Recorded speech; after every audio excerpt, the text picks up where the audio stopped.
ಸ್ನೇಹಿತರೆ ನಮಸ್ಕಾರ, ಎಲ್ಲ ಕನ್ನಡಿಗರು ನಮಸ್ಕಾರ. ಏನಪ್ಪ ವಿಚಾರ ಅಂದರೆ ಕುಮಾರಣ್ಣ ಅವರ ಬಗ್ಗೆ ಒಂದು 4 ಮಾತುಗಳು. ಇವತ್ತು ನೋಡಿ JDS ಮತ್ತು BJP ಅವರು ಇವರು ಪಾದಯಾತ್ರೆ ಮಾಡ್ತಾಯಿದ್ದಾರೆ ಮೂಢ ವಿರುದ್ಧ. ಆಮೇಲೆ ಕಾಂಗ್ರೆಸ್ನವರು ಇವ್ರ ವಿರುದ್ಧ ಜನಾಂದೋಲನ ಕಾರ್ಯಕ್ರಮ ಮಾಡ್ತಾರೆ. ಈ ಎರಡೂ ಕಾರ್ಯಕ್ರಮಗಳು ಜನರಿಗೋಸ್ಕರ ಅಲ್ಲ, ಕನ್ನಡ ನಾಡಿಗೋಸ್ಕರ ಅಲ್ಲ, ಕನ್ನಡಿಗರಿಗೋಸ್ಕರ ಅಲ್ಲ, ಇದು ಅವರವರ ಪಕ್ಷದವರಿಗೋಸ್ಕರ. ಇದು ಯಾರ ಜನಗಳಿಗೋಸ್ಕರ ಅಂತಲ್ಲ, ರೈತರಿಗೋಸ್ಕರ ಅಂತಲ್ಲ, ಕೂಲಿ ಕಾರ್ಮಿಕರಿಗಲ್ಲ. ಇದು ಅವರವರ ಪಕ್ಷಗಳು ಉಳಿಬೇಕು, ಅಧಿಕಾರ ಉಳಿಬೇಕು ಅನ್ನೋಕ್ಕೋಸ್ಕರ ಅವರು ಜನಾಂದೋಲನ ಕಾರ್ಯಕ್ರಮ ಮಾಡ್ತಾರೆ. ಇವರು ಇಲ್ಲಿ ಪಾದಯಾತ್ರೆ ಮಾಡ್ತಾಯಿದ್ದಾರೆ. ಇಲ್ಲಿ ಈ ಪಾದಯಾತ್ರೆ ಮತ್ತು ಜನಾಂದೋಲನ ಕಾರ್ಯಕ್ರಮದಲ್ಲಿ ಏನಾಗ್ತಾ ಇದೆ, ಇಲ್ಲಿ ಟಾರ್ಗೆಟ್ ಬರೀ ಕುಮಾರಣ್ಣ ಮಾತ್ರ. ಇದರಲ್ಲಿ ಕುಮಾರಣ್ಣ ಅವರು ಬಕ್ರ ಆಗ್ತಾ ಇದ್ದಾರೆ. ಇಬ್ಬರು ಅಲ್ಲಿ ಕಾಂಗ್ರೆಸ್ಸು ಮತ್ತು BJP ಸೇರ್ಕೊಂಡು ಕುಮಾರಣ್ಣನವರ ಬಕ್ರ ಮಾಡ್ಕೊತಾ ಇದ್ದಾರೆ. ನಾನು ಕುಮಾರಣ್ಣನವರು ಒಂದು ಮಾತು ಹೇಳೋಕ್ಕೆ ಇಷ್ಟಪಡ್ತೀನಿ. ಕುಮಾರಣ್ಣವರೇ, ದಯವಿಟ್ಟು ನೀವು ಕೇಂದ್ರ ಮಂತ್ರಿ ಆಗಿದ್ದೀರಾ, ನಿಮಗೆ ಕೇಂದ್ರದಲ್ಲಿ ಒಂದು ಒಳ್ಳೆ ಅದ್ಭುತವಾದ ಅವಕಾಶ ಕೊಟ್ಟಿದ್ದಾರೆ. ಅದನ್ನು ಒಳ್ಳೆ ರೀತಿಯಲ್ಲಿ ಉಪಯೋಗಿಸ್ಕೊಳ್ಳಿ. ಯಾಕಂದರೆ ಹಿಂದಿನ ಚುನಾವಣೆಯಲ್ಲಿ ಇವರು ಒಳ ಒಪ್ಪಂದ ಮಾಡ್ಕೊಂಡು BJP ಈ ಥರ ಹೀನಾಯವಾಗಿ ಸೋತಿದೆ. ಅವರು ಮಾಡಿರ್ತಕ್ಕಂಥ ಕೆಲಸಗಳು ಸೋತಿದೆ, ಅವರು ಮಾಡಿದ್ದಕ್ಕೆ ಸೋತಿದ್ದಾರೆ ಇವತ್ತು. ಅದರಿಂದ ನೀವು ಅವರು ಇಲ್ಲಿ ಕರ್ನಾಟಕದ ರಾಜಕೀಯ ನಾಯಕರು ಹೇಳ್ದಂಗೆ ದಯವಿಟ್ಟು ಕುಣಿಯೋಕ್ಕೆ ಹೋಗಬೇಡಿ. ಯಾಕಂದ್ರೆ ನೀವು ಮೆಚ್ಚಿಸಬೇಕಾಗಿರೋದು ಹೈಕಮಾಂಡನ್ನು, BJP ಹೈಕಮಾಂಡ್ ಅವ್ರನ್ನ ಮೆಚ್ಚಿಸ್ಬೇಕು. ಇವತ್ತು ಆ ಥರ ಕೆಲಸ ಮಾಡಿದರೆ ನೀವು ಒಳ್ಳೆ ಮುಖ್ಯಮಂತ್ರಿಗಳು ಅನ್ಸ್ಕೊತಾ ಇದ್ದೀರಾ. ಇಲ್ಲಾಂದರೆ ಇವ್ರ ಜೊತೆ ಸೇರ್ಕೊಂಡು ದೊಂಬರಾಟ ಆಡಿದರೆ ನಿಮಗೆ ಸಿಕ್ಕಿರುವಂಥ ಅವಕಾಶನ ಅದನ್ನು ಒಳ್ಳೆ ದುರುಪಯೋಗ ಪಡಿಸೋದಂಗಾಗುತ್ತೆ. ದಯವಿಟ್ಟು ಇವ್ರು ಮಾತು ಕೇಳ್ಕೊಬೇಡಿ. ಯಾಕಂದರೆ ಇವರು ಒಳ ಒಪ್ಪಂದದಿಂದನೇ ಇವತ್ತು ಕಾಂಗ್ರೆಸ್ ಪಕ್ಷ 136 ಬರೋಕ್ಕೆ ಕಾರಣ ಆಗಿದೆ. ಅವರು ಭಾಗ್ಯಗಳು ಅನ್ನೋದಕ್ಕಿಂತ ಇವರು ಏನು ನಮ್ಮ ಯಡಿಯೂರಪ್ಪನವರು ಅವರು ಎಲ್ಲ ಸೇರ್ಕೊಂಡು ಅವ್ರು ಒಳ ಒಪ್ಪಂದ ಮಾಡ್ಕೊಂಡು ಅದಕ್ಕೋಸ್ಕರನೇ ಇವತ್ತು 136 ಬಂದು ಅವರು ಮುಖ್ಯಮಂತ್ರಿಗಳಾಗಿದ್ದಾರೆ. ಅವ್ರು ಎಷ್ಟು ದಿನ ಇರ್ತಾರೆ ಇರ್ಕೊಳ್ಳಿ, ಆದರೆ ನಿಮಗೆ ಒಂದು ಅದ್ಭುತವಾದ ಮಂತ್ರಿ ಸ್ಥಾನ ಕೊಟ್ಟಿದ್ದಾರೆ. ಬರೀ ಕರ್ನಾಟಕಕ್ಕೆ ಮಾತ್ರ ಅಲ್ಲ ಕುಮಾರಣ್ಣವರೇ, ಇಡೀ ದೇಶಕ್ಕೆ ನೀವು ಕೇಂದ್ರ ಮಂತ್ರಿ ಆಗಿದ್ದೀರಿ. ಅದು ಅದ್ಭುತವಾದ ಮಂತ್ರಿ ಆಗಿದ್ರಿ. ಅದರಿಂದ ಒಳ್ಳೆ ಕೆಲಸ ಮಾಡಿ ಅಲ್ಲಿ ಹೈಕಮಾಂಡ್ ಹತ್ರ ನೀವು ಒಳ್ಳೆಯವ್ರು ಅನ್ಸ್ಕೋಬೇಕಾಗಿದೆ. ಯಾಕಂದರೆ ಇವ್ರ ಹತ್ರ ಒಳ್ಳೆಯವ್ರು ಅನ್ಸ್ಕೋ ಅವಶ್ಯಕತೆ ಇಲ್ಲ.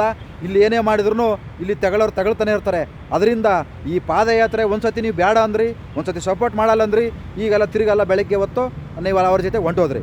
ಅದರಿಂದ ಇಲ್ಲಿ ಟಾರ್ಗೆಟ್ ಏನು ಜನಾಂದೋಲನ ಕಾರ್ಯಕ್ರಮದಲ್ಲಿ ಅವರು ನಿಮ್ಮನ್ನು ಬೈತಾ ಇದ್ದಾರೆ, ಪಾದಯಾತ್ರೆಯಲ್ಲಿ ನೀವು ಅವ್ರನ್ನ ಬೈತಾ ಇದ್ದೀರಾ. ಬರೀ ಈ ಥರ ಎಂಥ ಕಾಮಿಡಿ ಆಗಿಬಿಟ್ಟಿದೆ ಅಂದರೆ ನೀವು ಅವ್ರನ್ನ ಬೈಯೋದು, ಅವ್ರು ನಿಮ್ಮನ್ನು ಬೈಯೋದು. ಇಲ್ಲಿ ಯಾವುದು ಪ್ರಾಬ್ಲಮ್ ಸಾಲ್ವ್ ಆಗ್ತಾಯಿಲ್ಲ, ಯಾರು ಸಮಸ್ಯೆಗಳು ಸಾಲ್ವ್ ಆಗ್ತಾಯಿಲ್ಲ.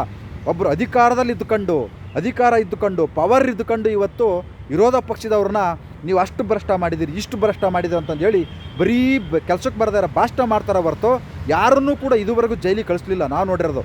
ಯಾಕಂದ್ರೆ ಅಷ್ಟೊಂದು ಭಯಂಕರ ಆರೋಪ ಮಾಡಿದ್ದಾರೆ, ಬೇಕಾದಷ್ಟು ಆರೋಪ ಮಾಡ್ತಾಯಿದ್ದಾರೆ, ಇನ್ನು ಮಾಡ್ತಾನೇ ಇದ್ದಾರೆ. ಯಾರನ್ನೂ ಒಬ್ಬರು ಜೈಲಿಗೆ ಕಳಿಸ್ಲಿಲ್ಲ. ಬರೀ ಭಾಷಣಗಳು. ನೀವು ಭಯಂಕರ ಭ್ರಷ್ಟಾಚಾರ ಮಾಡಿದಿರಿ, ಲೂಟು ಹೊಡೆದಿದ್ದೀರಿ. ಅದೆಲ್ಲ ಸಾಕ್ಷಿ ಇದ್ದರೆ ನಿಮ್ಮ ಹತ್ರನೇ ಅಧಿಕಾರ ಇದೆ, ನಿಮ್ಮ ಹತ್ರ ಪವರ್ ಇದೆ. ದಯವಿಟ್ಟು ನೀವು ಆಡಳಿತ ಪಕ್ಷದವರು ಈ ಥರ ಆರೋಪ ಮಾಡೋದು ಬಿಟ್ಟು ಆರೋಪ ಮಾಡಿದರೆ ಅವ್ರನ್ನ ಜೈಲಿಗೆ ಹಾಕಿ ಅಂತಂದು ಹೇಳಿ ಈ ಆಡಳಿತ ಪಕ್ಷದವ್ರನ್ನ ಕೇಳ್ಕೊತಾ ಇದ್ದೀನಿ. ಕುಮಾರಣ್ಣನವರೇ, ಈ ಎರಡೂ ಪಕ್ಷದ ಮಧ್ಯದಲ್ಲಿ ನೀವು ಬಕ್ರ ಆಗಕ್ಕೆ ಹೋಗಬೇಡಿ. ಒಳ್ಳೆ ಅವಕಾಶ ಇದೆ, ಒಳ್ಳೆ ಅದ್ಭುತವಾದ ಅವಕಾಶ ಇದೆ. ಆ ಅವಕಾಶನ ಉಪಯೋಗಿಸ್ಕೊಳ್ಳಿ ಅಂತ ನಿಮ್ಮನ್ನು ಕೇಳ್ಕೊತಾ ಇದ್ದೀನಿ. ಯಾಕಂದರೆ ಕೇಂದ್ರದವರು ನಿಮಗೆ ಒಳ್ಳೆ ಅವಕಾಶ ಕೊಟ್ಟಿದ್ದಾರೆ.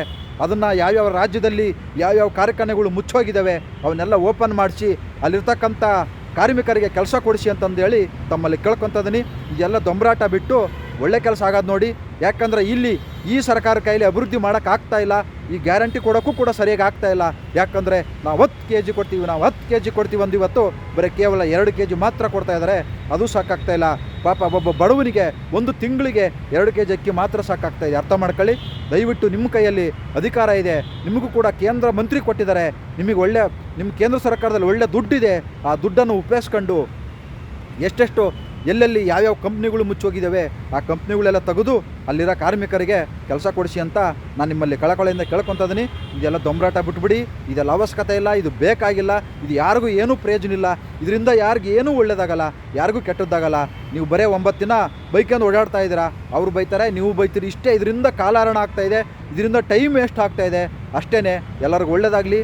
ಜೈ ಹಿಂದ್, ಜೈ ಕರ್ನಾಟಕ ಮಾತೆ.